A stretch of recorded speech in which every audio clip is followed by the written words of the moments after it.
आज मैं तुम्हें रामायण की कहानी सुनाऊंगा। पापा राम जी की? रामायण में राम जी के अलावा भी बहुत सारी कहानियां हैं। रामायण में राम जी की कहानी तो मुख्य कथा है ही, लेकिन रामायण एक विभिन्न तरह की कहानियों का एक बहुत बड़ा समुद्र है। तो चलो आज मैं तुमको वो कहानी सुनाता हूं, रामायण किसने लिखी, क्यों लिखी और किस प्रेरणा से लिखी। तो आज हम कहानी सुनते हैं महर्षि वाल्मीकि की। बहुत साल पहले की बात है। एक बार रत्नाकर नाम का एक डाकू था। वह लोगों को लूटता था और एक इलाके के जंगल में उसका भय इस तरह था कि रात में यात्री उस रास्ते से जाने से डरते थे। एक बार महर्षि नारद रात्रि के समय भगवत कार्य से उसी रास्ते से जा रहे थे। लोगों ने समझाया कि हे देव, रात की बेला आने वाली है, अभी आप जाएंगे तो रत्नाकर आपको पकड़ लेगा और आपको बहुत कष्ट देगा। लेकिन नारद जी कहां डरने वाले थे। वो चले गए उस जंगल में और जो होना था वही हुआ। रत्नाकर मिला। रत्नाकर ने नारद जी को पकड़ लिया और बोला कि जो कुछ भी अपने पास मुझे दे दो। नारद जी ने कहा कि मेरे पास तो कुछ भी नहीं है, लेकिन तुम जो ये काम कर रहे हो उसका तुम्हें क्या मिल रहा है। तो बोला, मुझे तो सब कुछ मिल रहा है, मुझे धन मिल रहा है, मुझे मेरे परिवार को सुख संपत्ति देने का मौका मिल रहा है। उन्होंने कहा कि तुम जो यह धन बटोर रहे हो वह तो तुम अपने परिवार को दे रहे हो, लेकिन इस धन बटोरने के प्रयास में जो तुम पाप बटोर रहे हो, क्या वह तुम्हारा परिवार साझा करेगा। रत्नाकर ने कहा, क्यों नहीं करेगा, जब वो मेरा धन ले रहे हैं तो मेरे हिस्से का पाप भी लेंगे। नारद ने कहा, यह बात क्या तुम अपने विश्वास के साथ कह सकते हो। तब रत्नाकर के मन में संदेह उत्पन्न हुआ।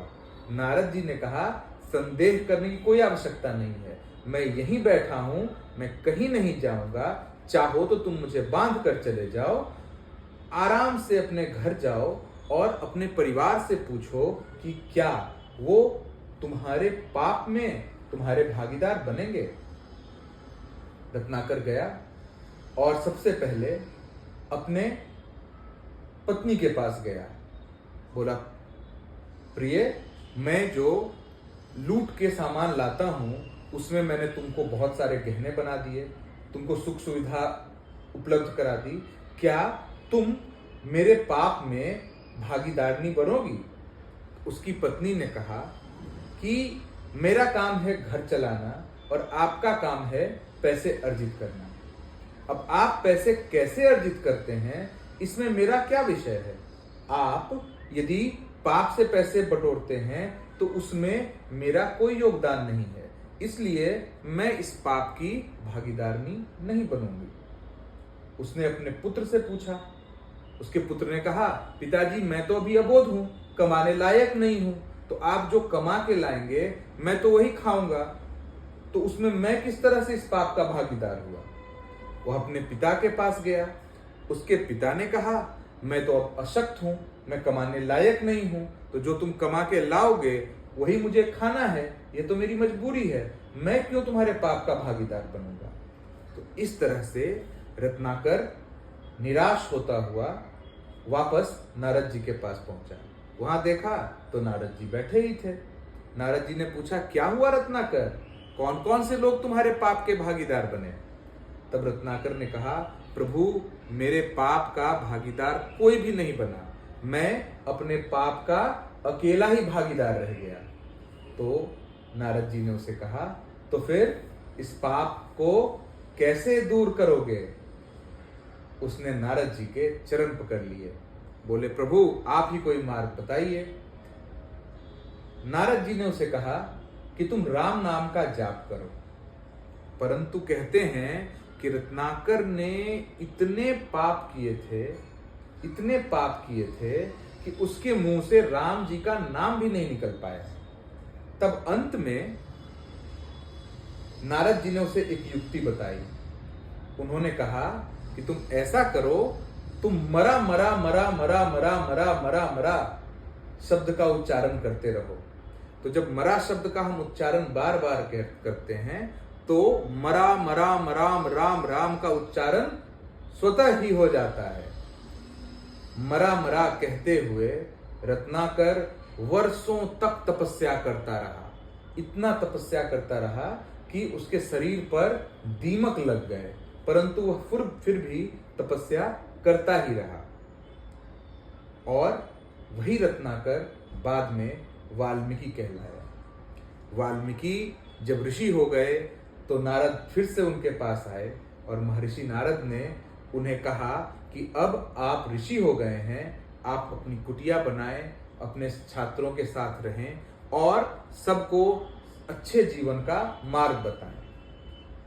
रत्नाकर ने कहा, जो अब वाल्मीकि हो गए थे, कि हे प्रभु, आप मुझे ऋषि तो बता रहे हैं, लेकिन आप मुझे एक ऐसा जीवन चरित्र बताइए जिसके बारे में मैं अपने शिष्यों को बताऊं और जिनके गुणगान और जिनके चरित्र का वर्णन कर मैं आदर्श जीवन का उदाहरण दे सकूं।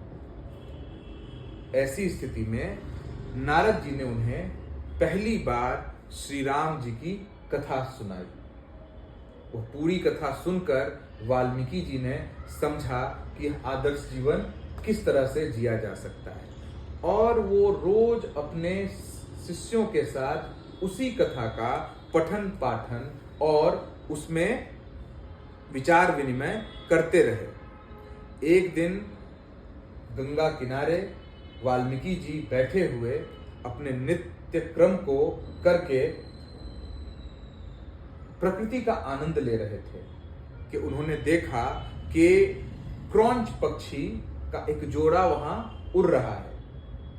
क्रौंच पक्षी में एक नर और मादा, इन दोनों के जोड़े को देखकर और उनके बीच प्रेम को देखकर वाल्मीकि जी को बड़ा आनंद आ रहा था और उस समय मौसम बहुत खूबसूरत था। इतने में क्या हुआ कि एक बहेलिया आया, शिकारी। उसने अपने धनुष से निशाना लगाया इन क्रौंच पक्षियों के तरफ, और उन पक्षियों में से जो नर था उसे वह तीर लग गया, और वह तीर लगने के बाद क्रौंच नीचे जमीन पर आ गिरा। उसको देखकर वाल्मीकि जी के हृदय में बहुत पीड़ा हुई और उनके मुंह से स्वतः निकला, मां निषाद प्रतिष्ठाम त्वं गमः शाश्वती समा यत् क्रौंच मिथुनादेकम बधी काम मोहितम। अर्थात कि हे शिकारी, तुमने जिस तरह से प्रेम में रत इस क्रौंच पक्षी में से नर को मारकर जमीन पर गिरा दिया है, तो इसके बाद तुम्हें जीवन में कभी कोई प्रतिष्ठा नहीं मिलेगी, तुम्हारा जीवन असम्मानीय हो जाएगा और तुम जल्दी ही मौत के घाट उतर जाओगे। यह श्राप देने के बाद भी वाल्मीकि जी के हृदय में शांति नहीं आई और वह बार बार अपने इस वाक्य के बारे में सोचते रह गए कि आखिर मैंने ये क्या कह दिया। जब उन्होंने इस वाक्य के विन्यास पर नजर डाला तो उन्हें लगा कि इस तरह का वाक्य विन्यास आज तक हुआ नहीं है, और क्यों कि उन्होंने शोक में ये वाक्य कहे थे, इसलिए उन्होंने इसे श्लोक कहा। तो कहते हैं कि संस्कृत में पहला श्लोक कहने का श्रेय महर्षि वाल्मीकि को है। वाल्मीकि जी इन्हीं श्लोकों के बारे में सोचते रहे और उनके हृदय में अनेक प्रकार के विचार उत्पन्न होते रहे। उन्हें विचार में मग्न देखकर स्वयं ब्रह्मा जी उनसे मिलने आए और उन्होंने वाल्मीकि जी को कहा कि हे वाल्मीकि, तुम कुछ सोच रहे हो।